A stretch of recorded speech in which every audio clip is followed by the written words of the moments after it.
لشکری رئیس ثانی صاحب، میاں نواز شریف صاحب، آپ کو کیا نظر آ رہا ہے؟ بالکل واضح طور پر یہ فیصلہ ہو چکا ہے، آپ نے مخلوط حکومت کا جس طرح اشارہ کیا، آپ بھی چیزوں کو سمجھتے ہیں، اور کیا میاں صاحب کے نام کا فیصلہ اگر ہو چکا ہے اور یہ کہا جا رہا ہے کہ مخلوط حکومت جس طرح آپ کہہ رہے ہیں، تو اس کو قبول کر رہے ہیں نواز شریف صاحب کے جو بھی ان کو دیا جائے گا؟ جس طرح ہم دیکھ رہے ہیں کہ چاہے دوسری جماعت کے لوگ ان کی طرف آ رہے ہیں وہ ان کو بھی قبول کر رہے ہیں، دیگر کو بھی قبول کر رہے ہیں، تو اس دفعہ میاں صاحب قطعی طور پر بالکل نہیں ٹکرائیں گے، وہ شہباز شریف صاحب کی طرح سے چلیں گے؟ بلکہ یہ کہا جا رہا ہے شاید وہ صرف ایک طرح سے دکھا کر کے میری بڑی بے عزتی ہوئی، رسوائی ہوئی، مجھے ایک دفعہ پرائم منسٹر بنا دیں، پھر چاہے میں دوبارہ خود ریزائن کر کے کسی اور کے لیے جگہ بنا دوں گا۔ تو آپ کو لگتا ہے کہ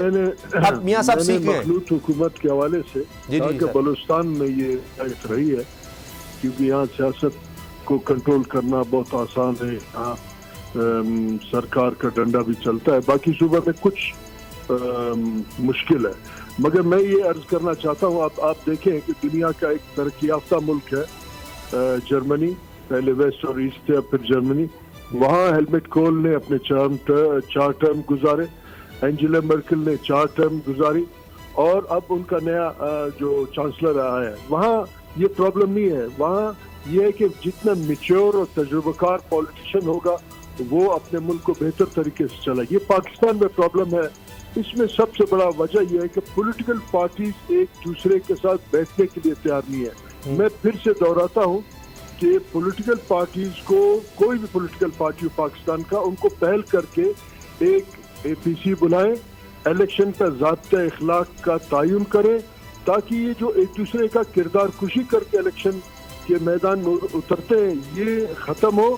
اور ہم نئے دور میں اتریں اپنے پارٹی پالیسیز منشور کے تحت، تاکہ عوام کو موقع ملے کہ کردار کشی کے بنیاد پہ نہیں بلکہ بڑے معاشی، اقتصادی، سماجی، سیاسی پالیسی کے تحت پولیٹیکل پارٹیاں اتریں، تو میں سمجھتا ہوں کچھ استحکام آئے گا۔ اب اگر ہم سمجھیں کہ میاں صاحب آئے،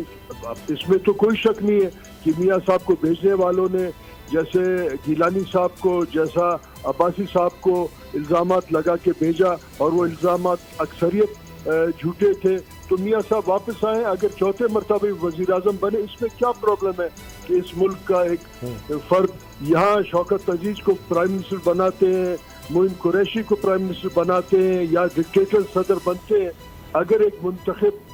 عوامی نمائندہ جو 3 مرتبہ بنا ایک دفعہ پھر پرائم منسٹر بنے، تو اس میں کیا خرابی ہے؟ تو میں سمجھتا ہوں کہ پولیٹیکل پارٹیز کو ایک دفعہ پھر سے سی او ڈی کے طرز پہ ایک اے پی سی بلانا چاہیے، جس سی او ڈی کا بنیاد محترمہ بے نظیر بھٹو شہید نے رکھا، کیونکہ اس کے بعد آپ دیکھیں 18ویں ترمیم ایک بہت بڑا کامیابی تھا، مگر پھر پولیٹیکل پارٹیز بیک ڈور سے پارلیمنٹ میں جانے کے بعد اس ملک کو عدم اعتماد کا شکار بناتے ہیں، جس کے بنیاد پہ آج ملک بہت بڑے بحرانوں سے دوچار ہے۔ صحیح۔